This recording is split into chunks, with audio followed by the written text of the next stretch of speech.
Hey everyone, welcome back to another A Traveling Perspective travel vlog. Hopefully you caught our first Oslo episode as we had a great introduction to this beautiful Nordic and Scandinavian city. On this episode, we'll dive into a little more Norwegian culture, unique things about Oslo itself, and a few travel tips along the way as always. Thanks for being here and let's get traveling.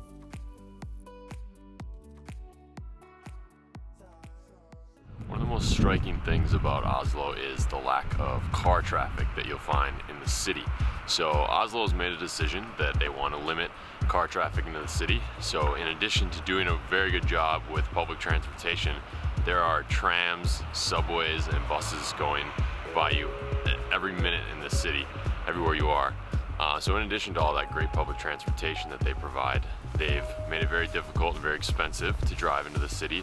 A lot of the roadways you'll see are pedestrian only. They've made them into sidewalks, removed the street entirely, and they make it expensive as well. They have you essentially pay a toll when you drive into the city, and if there are cars in the city, they want them to be environmentally friendly. They pay no taxes on electric vehicles, and if you have an electric vehicle, you can park for free in most parts of Oslo. Just a really good example of something that Oslo is doing to take control of their city and their environmental future.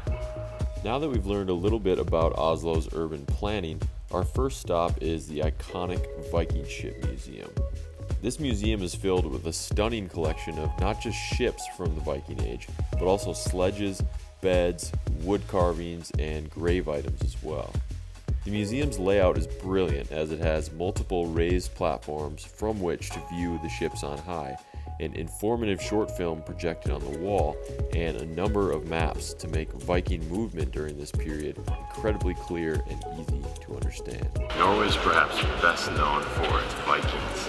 Now, the Viking Age started in 850 AD and lasted for about 300 years. And behind me you can see the thing that the Vikings were best known for. Now, they also were very good at their metalwork, but these long ships were their real claim to fame. So they used these to move quickly across Europe's waterways for raiding, trading, and colonization. So we have the Vikings to thank for founding Greenland, Iceland, the city of Dublin, and Ireland. And they're actually the first Europeans to discover America when they landed in Newfoundland about 1,000 years ago. Sorry, Columbus. All in all, the Viking Ship Museum is a fantastic way to spend an hour or so.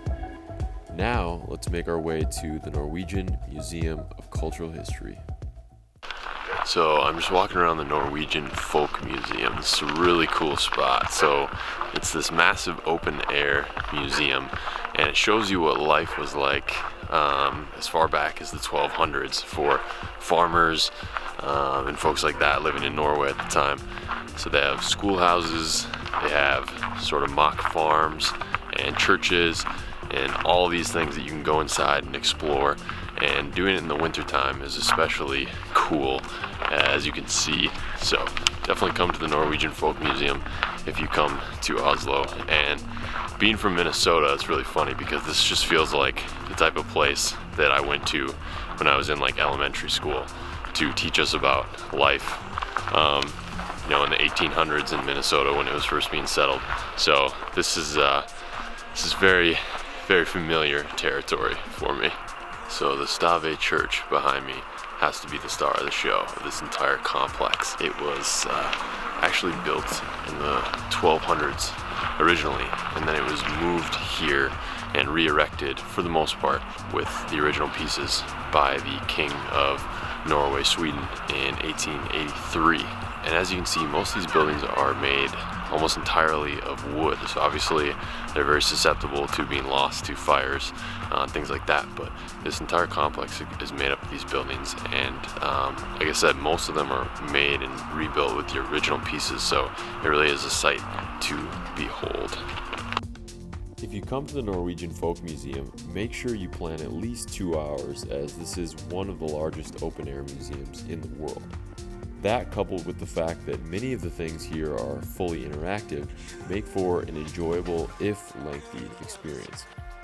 Some of the more unique sights around this museum are the Standard Oil gas station from 1928, a stamp mill, and an old Vindmundpollet, or just Pollet. a government-owned alcohol retailer and the only company in Norway allowed to sell beverages with alcohol content higher than 4.75%.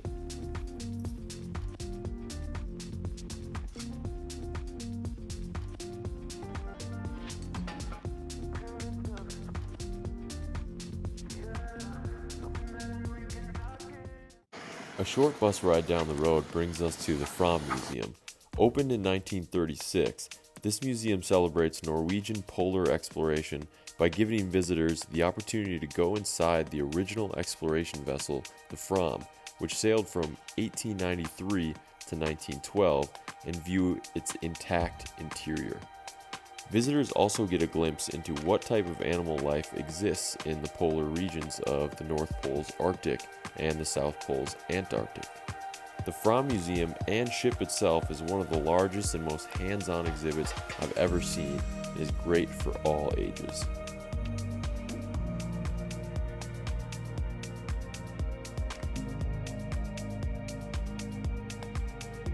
The Fram Museum is very cool because you can explore every inch of the ship, and it must have one of the creepiest mannequins you'll ever see. This guy's trying to serve pancakes, but yeah, I'm not trying to have those pancakes.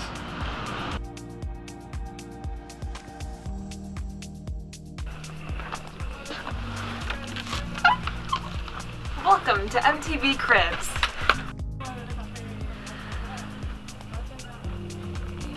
Here we are in Bygdøy, or Bygdøy. It is a peninsula in western Oslo and is home to a lot of recreation because there are a lot of trees as compared to the center of the city. And all of the most famous museums are here. The Norwegian Cultural Museum, and we've got the Kontiki Museum over here, the Fram Museum, as well as the Viking Ship Museum. So all of them are really conveniently located. You just take the 30 bus from the city center, or when the weather is permitting, you can take a ferry out here to Bygdøy as well. This is a good time to suggest picking up an Oslo Pass. This gets you entry to all these museums and much more. Oslo Passes can be ordered online for 24, 48, and 72 hours and may be picked up at many places around town. A great free activity is touring Oslo City Hall. In addition to housing Oslo's City Council, City Hall also hosts the annual Nobel Peace Prize ceremony each December. Feel free to walk through the building and survey the council chamber, which has beautiful tapestries hailing virtues like justice, prudence, and courage.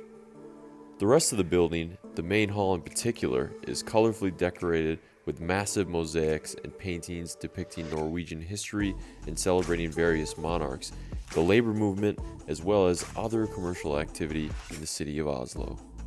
Oslo itself has a pretty fascinating history.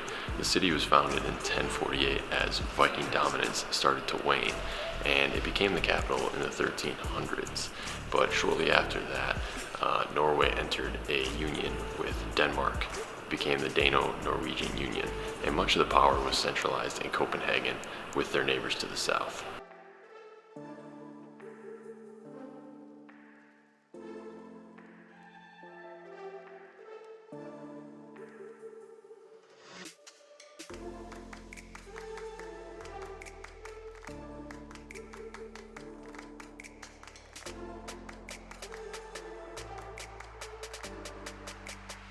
So one of the things that I heard Norway was known for is their hot dogs with bacon wrapped hot dogs. So we just went to 7-Eleven and we got a hamburger pose and a bacon pose, or sausage. I'm probably butchering that, but it's Both time. of these are his, by the way. Yeah, they're both mine, but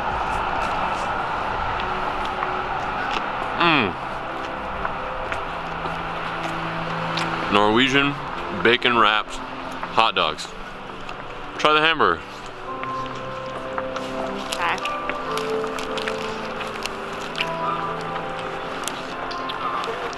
Más o menos. Más o menos. She hasn't learned how to say that in Norwegian yet, but it's coming. It's coming.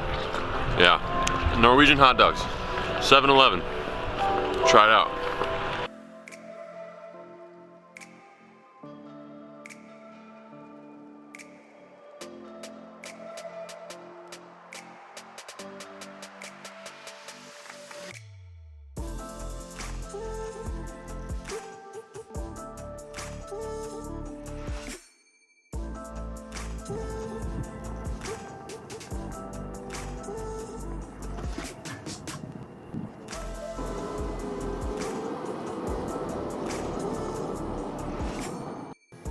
Sjette etasje.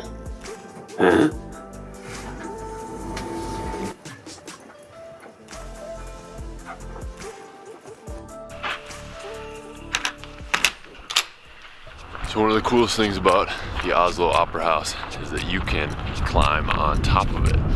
The Norwegians feel that just like the mountains in their country, the public buildings and the art buildings should be able to be scaled and enjoyed in that same way. So they have built this platform on top of the Opera House. It gives a really cool perspective on the city, and after you're done enjoying the inside and all the spectacular sights in there, then you come out here on top of the roof and enjoy some outdoors just like the Norwegians would have it.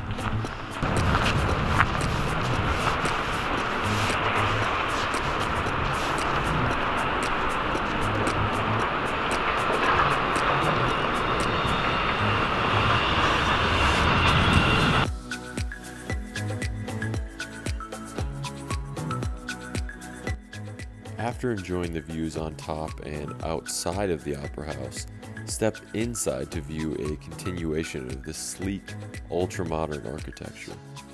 They've even got a few costume pieces from some of the biggest opera shows on display. Be sure to keep an eye out for signs instructing you on how to behave in the building though.